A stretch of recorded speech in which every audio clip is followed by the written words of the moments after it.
الحمد لله نحمده ونستعينه ونستغفره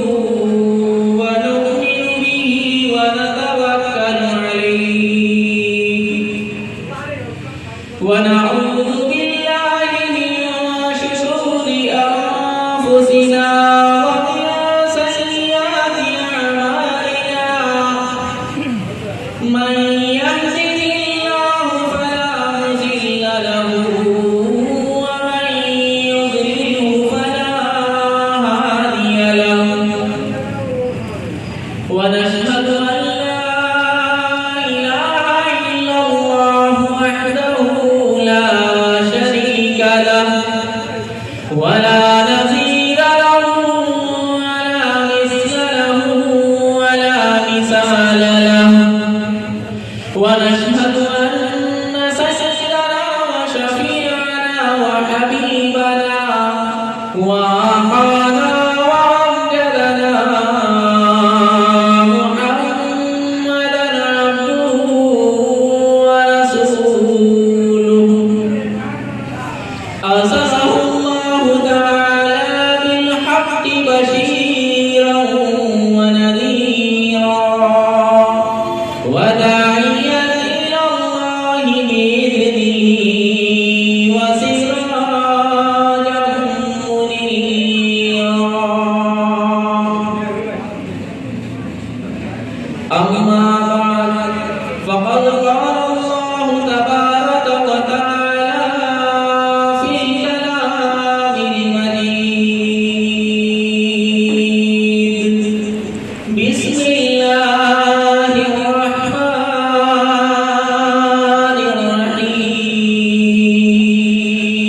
الرحيم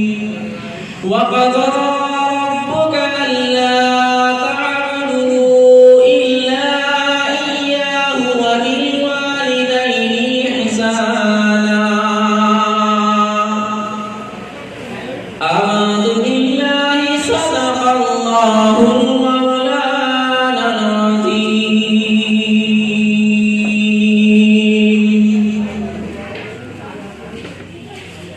محترم بزرگ و دوستو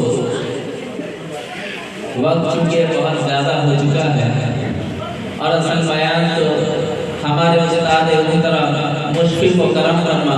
حضرت الحاج حضرت مولانا ذوالفقار احمد صاحب قاسمی دامت برکاتہ العالیہ کا ہونا ہے اور ان کے علاوہ ہمارے مہمان خصوصی جو نیالی کے سرزمین سے تشریف لائے ہیں حضرت مولانا مفتی وسیم اکرم صاحب مفتاحی کا ہونا ہے لہذا میں صرف چند باتوں کی طرف توجہ دلا کر اپنی جگہ لوں گا لیکن اس سے پہلے جو راستے پر بیٹھے ہوئے ہیں جو حضرات راستے میں کھڑے ہوئے ہیں ایک دوسرے سے باتوں کے مصروف ہیں میں ان سے گزارش کروں گا کہ وہ جلسگاہ میں تشریف لے آئیں اندر تشریف لے آئیں میں نے پہلے بھی کہا تھا کہ ہزاروں سال نرگس اپنی بے نوری پہ روتی ہے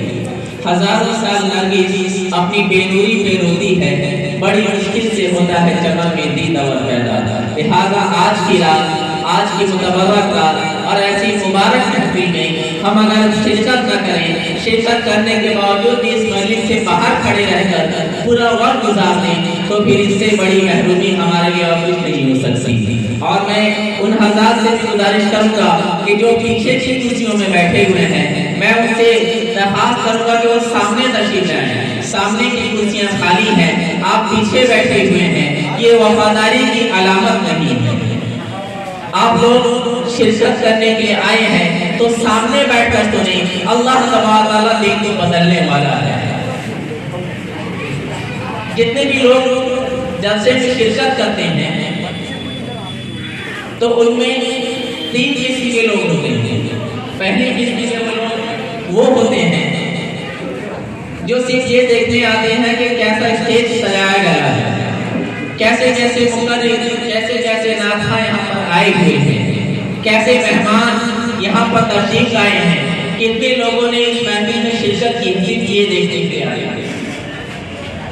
دوسرے میں وہ آتے ہیں کہ چلو گھر میں بیٹھے ہوئے ہیں کچھ دیر جا کر دین کی باتیں سن لیتے ہیں تاکہ ہمیں ہمارے نام اعمال میں کچھ ثواب حاصل ہو جائے، ہمیں کچھ ثواب مل جائے۔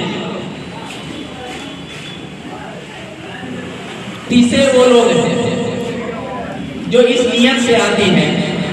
کہ اللہ تعالیٰ نے جو دین ہم پر اتارا ہے، اللہ نے جو قرآن میں پیغام دیا ہے اپنے رسول کے واسطے سے، وہ کیا پیغام ہے وہ ہم پر سنیں گے۔ اگر اچھی باتیں ہیں تو اس پر عمل کریں گے، اگر نہیں ہے، اگر جو بری باتیں ہیں پھر اپنے اندر ٹٹولیں گے، آزمائیں گے، اپنے گریبان میں جھانک کر دیکھیں گے کہ وہ برائیاں ہمارے اندر موجود ہے یا نہیں ہے۔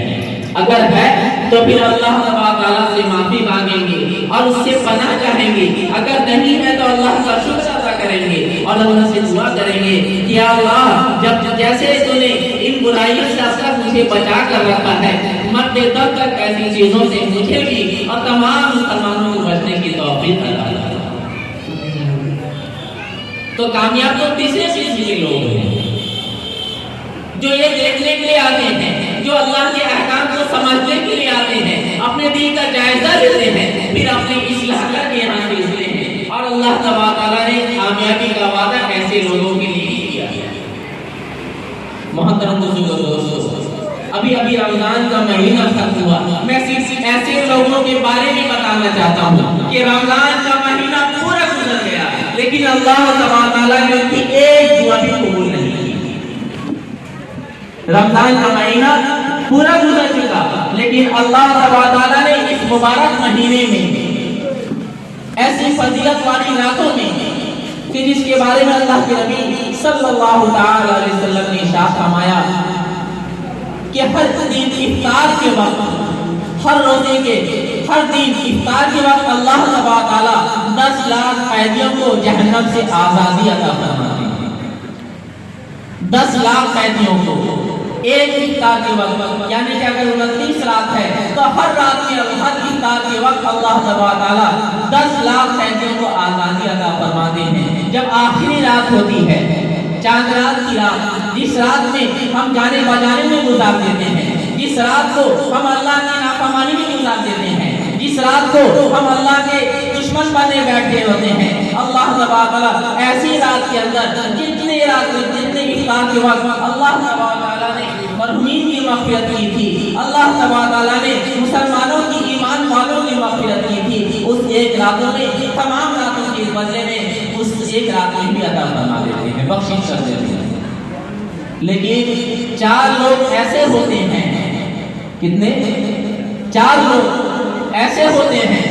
کہ اللہ تعالیٰ ایسے مبارک مہینے میں بھی انہیں محروم کر دیتا ہے، ایسے مبارک مہینے میں بھی اللہ تعالیٰ انہیں محروم کر دیتا ہے، ان کی دعائیں قبول نہیں ہوتی۔ رات بھر جاگتا رہے، تہجد پڑھتا رہے، روزے رکھتا رہے، لیکن اللہ تعالیٰ رمضان کے مہینے بھی اسے محروم کر دیتے ہیں، بخشش نہیں کرتے، دعا قبول نہیں کرتے۔ اللہ کے نبی صلی اللہ علیہ وسلم نے ارشاد فرمایا جب شب قدر ہوتی ہے، شب قدر ہوتی ہے جو 5 راتوں میں سے کسی ایک رات میں ہوتی ہے، چاہے 21ویں رات ہو، 23ویں رات ہو، 25ویں رات ہو، 27ویں رات ہو یا 29ویں رات ہو، لیکن اللہ تبارک و تعالی بہتر جانتے ہیں کہ کون سی رات جو شب قدر والی ہے۔ ایسی رات میں